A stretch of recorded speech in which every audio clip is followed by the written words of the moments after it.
मेरे सामने बहुत सारे पेरेंट्स से रिक्वेस्ट करते हैं कि कोई ऐसी वीडियो बनाई जाए जिस वीडियो में उनके बच्चों का किस तरीके का रूटीन उन्हें दिन में फॉलो करना चाहिए वो बताया जाए।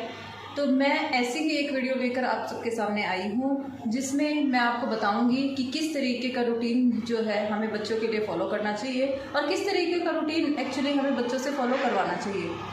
क्योंकि हमारे घर में स्टूडेंट्स होते हैं तो स्पेशली ये वाला जो वीडियो है ये हमारे स्टूडेंट्स के लिए है जो ऑन स्कूल गोइंग बच्चे हैं, उनका किस तरीके का रूटीन हमें फॉलो करवाना चाहिए ये मैं आपको इस वीडियो में बताऊंगी।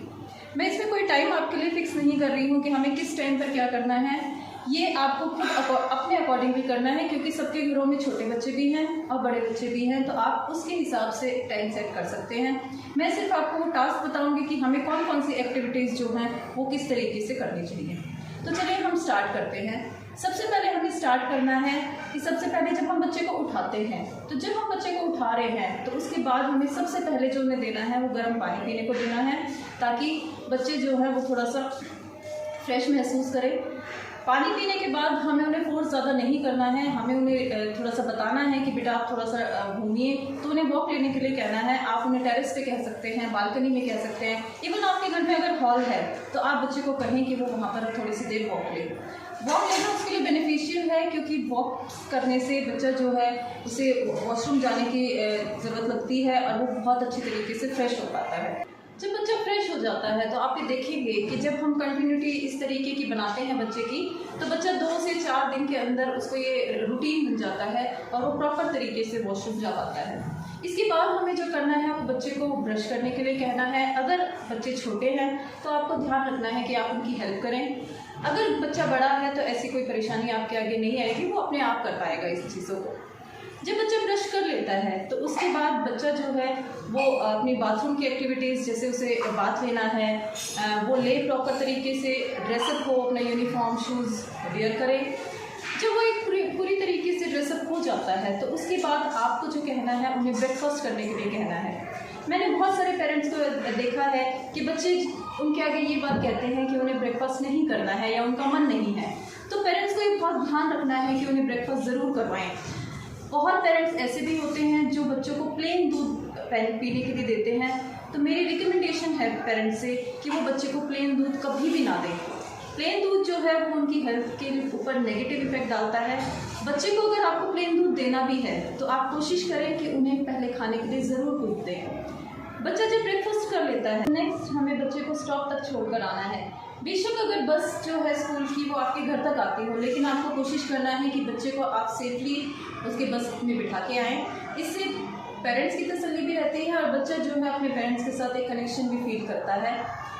जब बच्चा स्कूल जाता है तब एक प्रॉपर तरीके का रूटीन वो वहाँ फॉलो करता है, लेकिन जब बच्चा दोबारा से घर वापस आने वाला होता है तो पेरेंट्स को ध्यान रखना है इस चीज़ का कि जब बच्चा घर वापस आने वाला है तो उसका जो लंच है वो ऑलरेडी प्रिपेयर हो।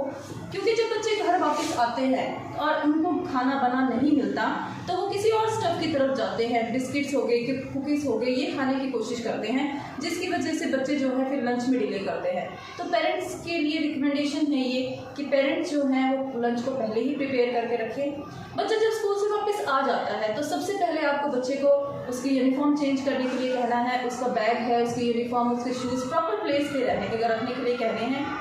बच्चे को hand wash, foot wash, face wash करने के लिए कहना है। अगर बच्चा तुरंत लंच करना चाहता है तो आप उसे दे सकते हैं, लेकिन अगर बच्चा नहीं करना चाहता है तो आप उसे फोर्स ना करें। 10-15 मिनट का आप उसे रेस्ट दे सकते हैं, लेकिन कोशिश करें कि लंच जो है वो बहुत ज़्यादा लेट ना हो ताकि बच्चा जो है एक प्रॉपर टाइम पे अपना लंच कर सके। बच्चे छोटे हैं तो आप उन्हें एक नैप लेने के लिए ज़रूर कहें। 45 से 1 आवर का नैप जो है बच्चों के लिए सफिशिएंट है। बट बच्चे बड़े हैं तो उनका एक अलग रूटीन होता है, उन्हें ट्यूशन भी जाना होता है, उन्हें और भी काम करने होते हैं, तो आप उन्हें फोर्स ना करें। लेकिन छोटे बच्चे के लिए खास ध्यान रखें कि आप उन्हें नैप लेने के लिए ज़रूर करें। बच्चा जब नैप ले लेता है तो आप जब उसे उठा रहे हैं उसके बाद आप उन्हें उनका होमवर्क करने के लिए कहें। अगर बच्चा छोटा है तो आपको उनकी हेल्प ज़रूर करनी है। अगर बच्चा बड़ा है तो ऐसी कोई ज़रूरत नहीं है, लेकिन अगर वो आपसे हेल्प मांग रहा है तो आप उसे हेल्प ज़रूर करें। बच्चा जब होमवर्क कर लेता है तो आपको कोशिश करनी है कि बच्चा अपनी इंटरेस्टेड एक्टिविटीज़ करे, चाहे उसका इंटरेस्ट पेंटिंग में है, ड्राइंग में है, डांसिंग, सिंगिंग में है, चाहे उसे साइकिलिंग करनी है, आप उन्हें करने दें। अगर आप उनके कोई क्लासेस ज्वाइन करवा सकते हैं तो वेल एंड गुड है, अदरवाइज अगर वो घर में करना चाहते हैं तो उन्हें करने दें। बच्चा जब ये एक्टिविटीज़ कर लेता है तो मैं हमेशा पेरेंट्स को ये कहती हूँ कि उन्हें आउटडोर एक्टिविटीज़ के लिए आप मोटिवेट ज़रूर करें, क्योंकि मैंने बहुत बच्चों को ऐसे सुना है कि हम होमवर्क कर लेते हैं मम्मी, उसके बाद हमें फ़ोन देखना है और हम उन्हें फ़ोन दे देते हैं। मेरी आपसे ये रिक्वेस्ट है कि आप उन्हें फ़ोन से दूर रखें, आप उन्हें आउटडोर एक्टिविटीज़ के लिए या आउटडोर गेम्स के लिए मोटिवेट करें। बच्चा जब आउटडोर गेम्स खेलता है तो उसका एक सोशल कनेक्शन बनता है, बच्चों के साथ केयरिंग और शेयरिंग होती है जो उसके लिए बहुत अच्छा है, इन्वायरमेंट के कनेक्शन में वो आता है। तो बच्चे को बाहर जाने दें आप। बच्चा जब बाहर खेलेगा तो जो इन्वायरमेंट है उसे मोटिवेट करती है, बहुत सारी चीज़ें हम उनसे सीखते हैं।